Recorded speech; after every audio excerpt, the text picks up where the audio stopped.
ça devient une hyper confiance et donc je vais moins m'entraîner, je vais moins préparer mon bac, mon oral, je vais moins anticiper le fait que je suis pas forcément prêt et je vais arriver et l'hyper optimisme crée de l'hyper tragédie.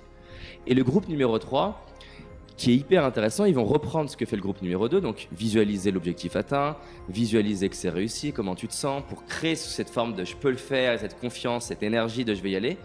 Mais ils vont rajouter une étape qui est importante, qui a plusieurs noms. Elle s'appelle soit mental contrasting, donc le contraste mental, ou alors pré-mortem.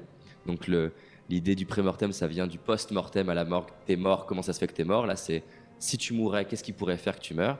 Donc la question c'est, ok, maintenant que tu vois que tu as perdu du poids, t'y es, ok super, ressens que tu peux le faire, t'y es, bravo. Qu'est-ce qui pourrait t'empêcher d'y arriver? Et pas pour se déprimer, de manière objective, voir les obstacles. Peut-être que tu as ta meilleure amie qui a toujours des glaces à te proposer. Et il ne s'agit pas d'être dans l'hyper-confiance à penser qu'elle ne va pas le faire pendant que tu visualises, elle va le faire. Et donc là, en face de chaque obstacle, ils vont les faire visualiser. Qu'est-ce que tu pourrais faire si ça arrive? Jusqu'à ce que quand tu visualises l'objectif et que tu visualises les obstacles, tu sois confiant et serein. Et ça, tu as des taux de performance qui sont dingues.